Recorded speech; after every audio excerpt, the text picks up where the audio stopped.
Welcome to the channel, viewers. Reverend Dr. J.W. Morrison, theologist, on the sports bike, a BMW K1300R 2015 model. I've been riding these roads for 40 years. I've never needed to leave where I live. There's too many things to do. I don't know if you've noticed that yet or not, but I hope you enjoy this video and the teaching on relationships. Thank you for joining me, viewers.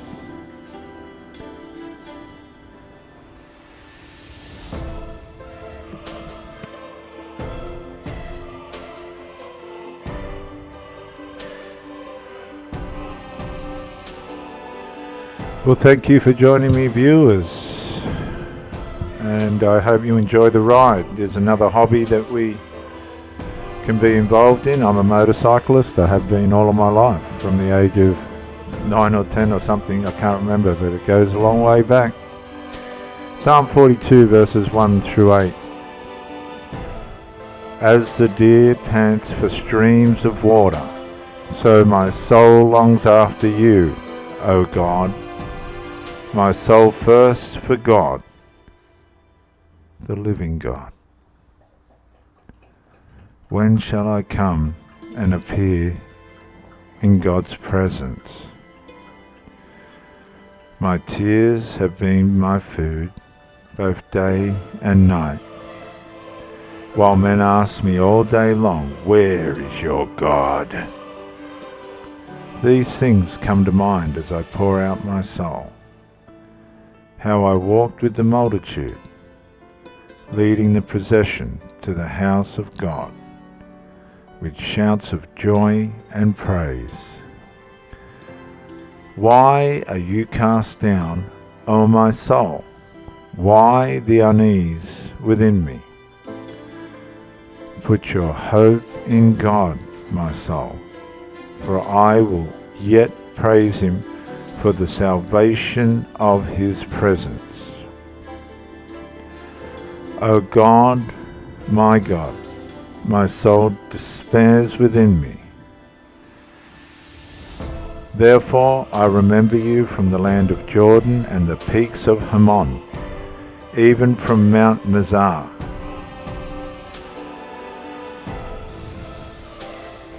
Deep calls to deep in the roar of your waterfalls.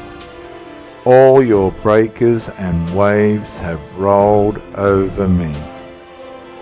The Lord decrees his loving devotion by day, and at night his song is within me, as a prayer to the God of my life.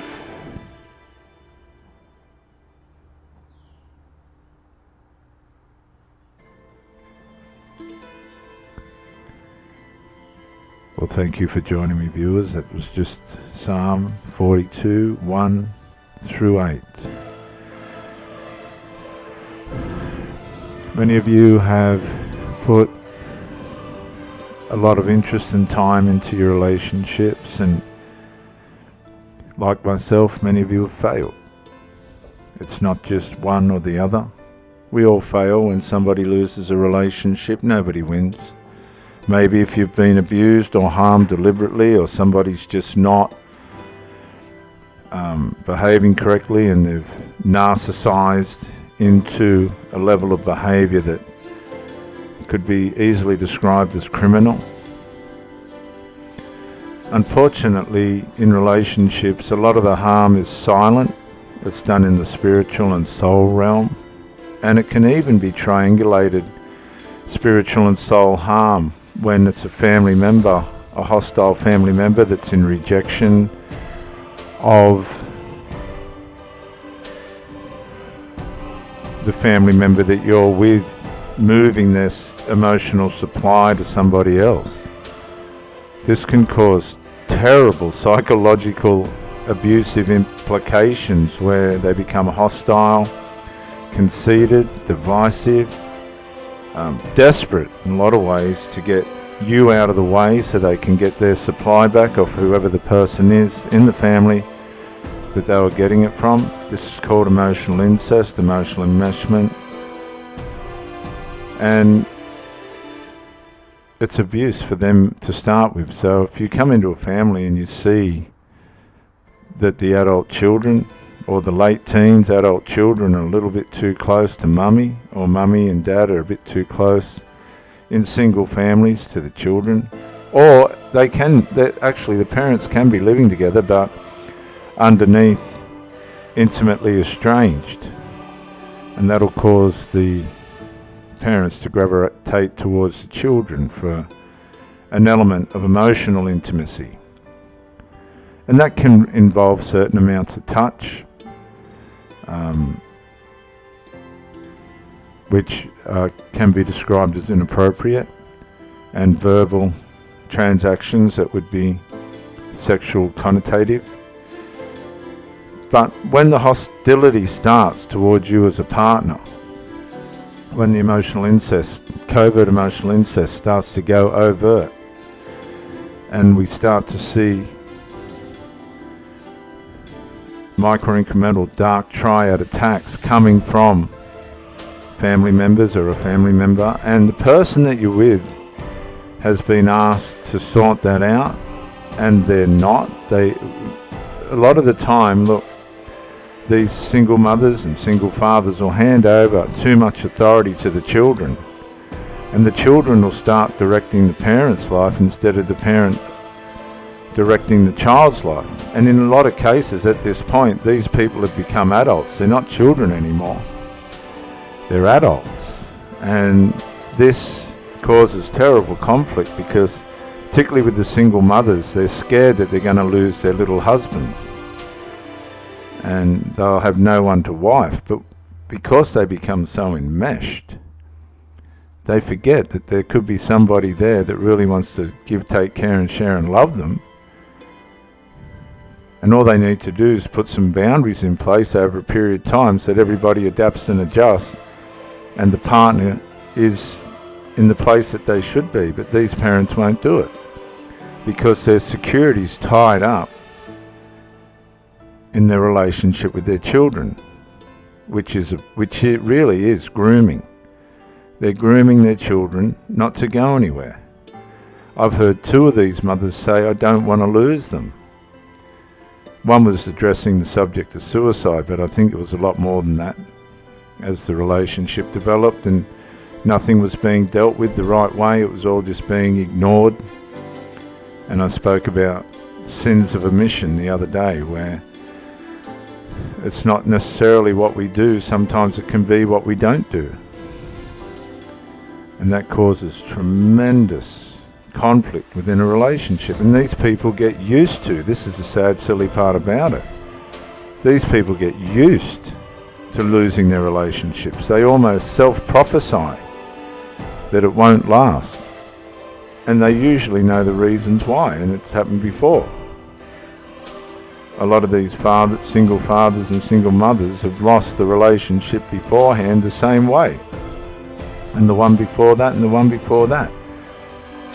There's an element of rebellious individualization inside the minds of these people where they won't connect. They will not connect in a full way. They'll connect enough just to keep you attached. You're hanging by a thread, like falling off a cliff. You're just attached. And you think it's going to get better because you saw it at the start. You saw how deep these people can go at the start. And this is the first sign of narcissism. When the way in which the relationship starts. And I've sat and watched limerence videos with these women. Come and watch this video so that you don't fall into the love bomb trap. I don't even know these people. I'm just starting a relationship with them and we'll sit and watch. No, you can't change human nature. You can educate it. You can talk to it. But the fallen human nature cannot be rehabilitated. So if somebody is in narcissism, this is why they say to you, you have to go full no contact because they're not reformable. They won't hold. A lot of these people have come out of relationships where the partner that they've had couldn't have cared less, and that's why They learnt not to attach. That's why they learnt not to go too deep. And what happens then is the next person comes along who's been in relatively healthy relationships. I could say on my part, I wouldn't say they were all that healthy with all the characteristic flaws and things that go on, but there's all different levels of which people will accept in relationships. And I'm a little bit of a rebel when it comes to not accepting things that can be fixed and people not fixing them. No, as I've said before, I want to serve and I want to please.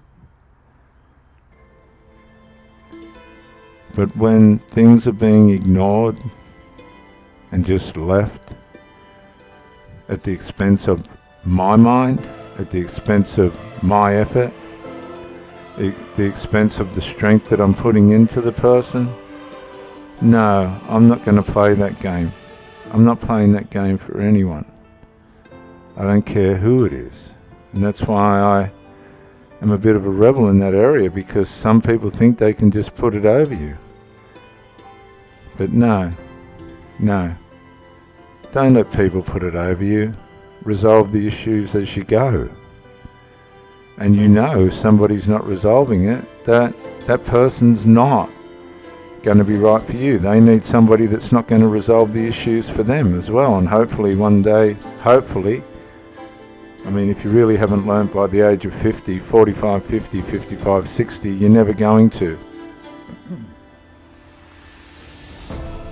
And so therefore, at my age, I just haven't got time to be putting my strength and power into somebody that's can't even manage their children. I've had 3 or 4 of these people now, and they push it to the end.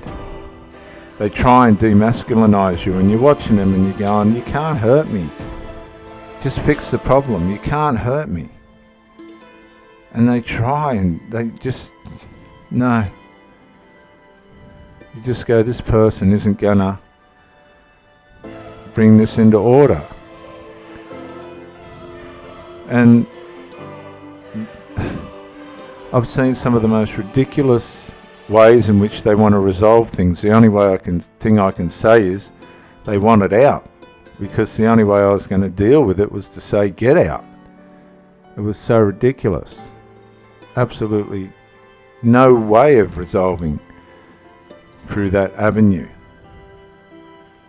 But that's what they want. Then see, because they're victims. Narcissism works in the predator. They start off as a predator and get you in the bedroom, and they end up as the victim, the perfect end for them to monkey branch onto the next relationship.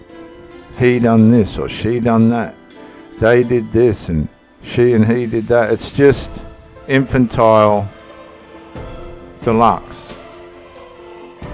And listen to me, if you meet somebody and they're whinging about their past relationship, that's a sign that you're dealing with an infantile person, because they want you to sit there and listen to them like you're a parent, and you're not. Stop trying to rescue people from their infantile behavior. That's something they have to deal with themselves as adults. You can't deal with that.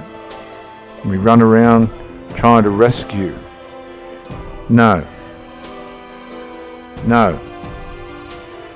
Really, why would you want to try and rescue an adult? 45, 50, 60, 55, whatever. Viewers, if they haven't worked it out, they're not going to. God or no God involved. Devil or no devil, these people are not going to work it out. They don't want to. They know the answer. But their value is not in the relationship, and you have to accept that. You're not as important as you think you are, and that's why you have to regulate your attachment. You can't over-attach. You have to know what your boundaries are within the relationship for them and for you. You don't want to be codependent. You want to be interdependent, bringing power to the relationship through the union of each other. There's an element of dependence in that, but it's out of the positive, not the negative. Do not accept hostility in a relationship and deal with it head on. If the person that you're with is a part of that hostility and they're not trying to fix it as quickly as possible, you're being used.